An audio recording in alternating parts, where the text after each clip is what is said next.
Hello and welcome to another edition of IIABCal Voices. I am your host, James Lott Jr. here on JLJ Media. Please follow, like, and subscribe.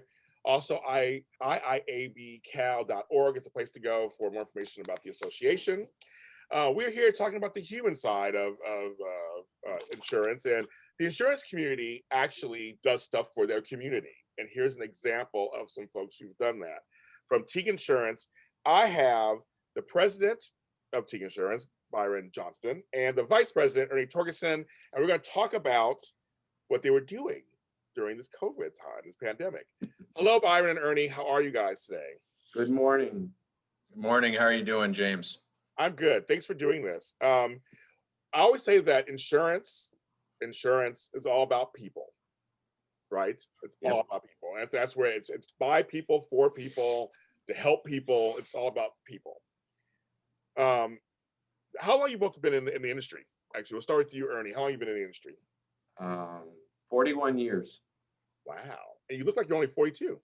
Yeah, right. You lied poorly. yeah. It's just crazy. I don't like glasses on, I guess, or something. I don't know. But it's just So 41. Wow. And Byron, how about you? About 25 years. That's good. Congratulations. That's good. Yeah. So for each of you, why insurance? I fell into it. And so how'd you fall into it? My wife, my father-in-law had an insurance agency.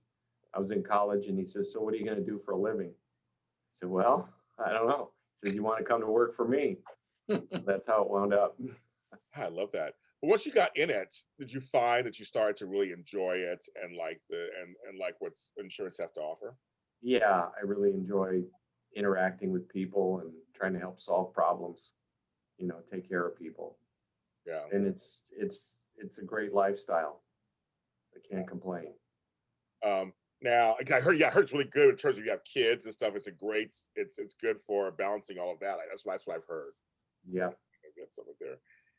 And Byron, and how did you get insurance? Yeah, similar to Ernie, fell into it.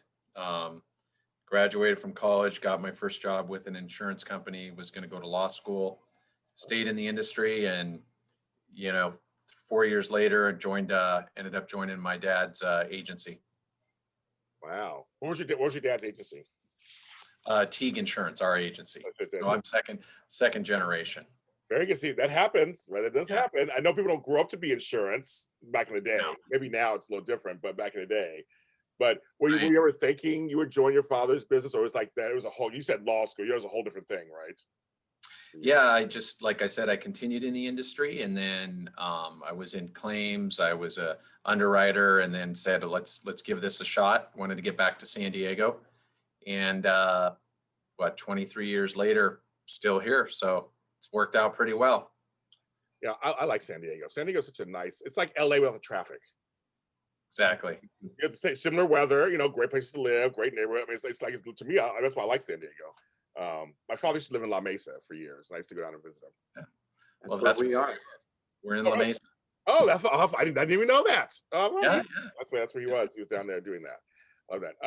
And then for you, Ernie, what was your father-in-law's insurance? He had a small agency in Little Italy, the Italian community. So he had a lot of Italian clients. So they had, all the folks, they come in and they'd speak Italian, and I didn't understand a word, but it was helping them out, personal and commercial. So I got into that, and then I left there and went to work for another couple other agencies in the business, and then wound up here.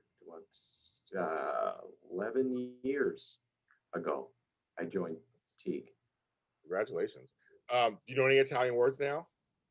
Not that I can't repeat. Of course, we always learn those words. We always learn. Yes, of course. Yeah. Yeah, that's kind of funny. Don't get me started. Yeah, I like that. I do. So what is one of the main things that Teague Insurance offers their clients? Either one, you could take that. I'll let you take that, Byron. Yeah, I would say, service, up close and personal service, because we're not a national. We're I would say like analogous to basketball, we're a mid-major. And so we have connectivity with all of our clients. We're not segmented. So if a client needs to reach us, they can, which sounds like that should be standard, but in today's world, it's not. I know it's not. And for me, I'm like, I like that. I like hearing that. Because there are times when I want to talk to somebody. I got a question, but I want to talk to you. I don't want to have to go through the rigmarole Right. to find somebody. Or you get different people every time. Yeah. It's, maybe I'm old. I like the old school way of like, I know who you are, I know who I'm talking to. I like this. So you guys offer that. Yeah. Definitely. Yeah. Yeah, we don't have a chat room. We chat like this, or we chat. I like that. I like that. I do. There's some, I know that some larger agencies can't do that, but I like the fact that sometimes smaller is better. It's good. It really is. It really is for personalized service. But you guys also, how do you guys do with the pandemic in terms of were you guys able to just kind of transition into online, or how was that kind of journey for you overall? Yeah, it was pretty seamless considering what was done. And when I refer to that, I mean that we, in a matter of hours, had the majority of our agency remoted, working from home, back online with no to very little disruption. So it's been, thankfully we have technology, and technology has enabled us to do what we're doing right now with you and to continue on with our clients with little to no hiccups. That's good. That's really good. Congratulations on that too. But one of the things you guys are doing, which I really want to talk about, is you've been delivering meals to a COVID-19 unit at Sharp Grossmont Hospital since last April. How did you guys even come to do that? How did that germinate in the beginning? Go ahead, Ernie. Yeah, well, first of all, Byron, we were talking and he says, we want to do something for the community in some way to kind of give back. And I have a son-in-law who's an ICU nurse in Livonia, Michigan. And he was right in the heart of all the COVID over there. madness. Oh yeah. And so we thought about, let's try to do something for the nurses and doctors. So my son-in-law used to live here in San Diego, worked at UCSD Medical, and then Byron says, let's try to figure something in the community, La Mesa. Well, Grossmont Hospital's here in La Mesa. So I reached out to my son-in-law. I said, what do you think? He says, well, if you bring meals, he said, bring meals to the night crew, because the day crew gets all the love. The night crew doesn't get the love. So we set it up to bring meals to the night shift at Grossmont's ICU, and we're on week 48. I know. I mean, fortunately and unfortunately, right? I mean, it's one of those things like, it's unfortunate to do that. I, as a former nurse who worked the night shift, I appreciate that, because it's very true. I mean, everybody's awake. It's daytime. Everybody gets, that's when all the stuff happens. But working nights, any job working nights is something else. But yeah, that's great. And the funny thing is the director or the nurse who was in charge of all the nurses there, she says, I never have anybody calling in sick on Thursday night. Oh, that's so funny. Like, oh, where are you guys getting the meals from? Like, some good restaurants, or like, how is that? How'd that work? You want to tell them, Byron? Go ahead. So we reached out to various restaurants in the La Mesa community that are our clients, and restaurants that are our clients in the other parts of San Diego. So we've been out to Coronado. We've got some clients in Coronado. We've got clients up in the La Jolla Bird Rock area. We've got clients around here and between here and La Jolla, between here and Coronado. So we just reach out to them every week, and then we go and pick up the food, do a little photo op, have a beer maybe when they're open. Why not? Sure, why not? And then we meet up at the hospital at 8 o'clock in the evening, and one or several of the nurses will come out, and we meet in front of the hospital. We load up a cart, and all the food is individually packaged. So we're bringing 32 meals each week. Wow, that's very nice, you guys. I think it's such a nice. I believe in the village mentality. That we're all part of the same village. You know, we should always help to lift each other up in the village. I guess that's what you guys did and doing. That's what you guys are doing. You're lifting up the village. And what a difference that makes, just having a nice meal while they're dealing with all this, just dealing with the regular stuff of being a nurse, but even dealing with the COVID stuff that's been happening.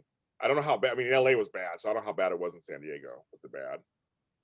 It was, you could tell by the looks on their faces when it was getting stressful, you know, and they could tell us, you know, when things were, that's the thing about talking to them at the ICU. That's where the rubber meets the road, you know, as far as people in the hospital. So you really could talk to them and you could hear what was really going on.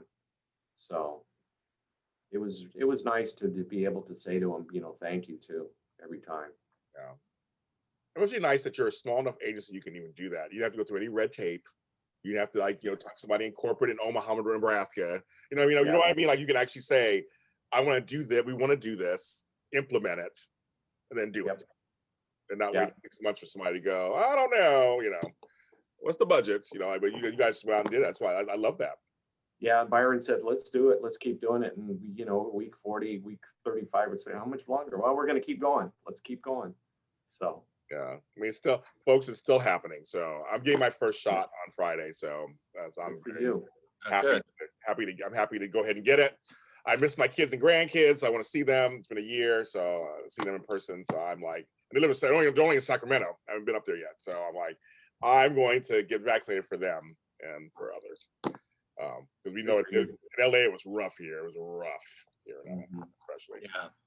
Yeah. Now another note. So you guys are part of the Big I. You know, this is why we're also here too.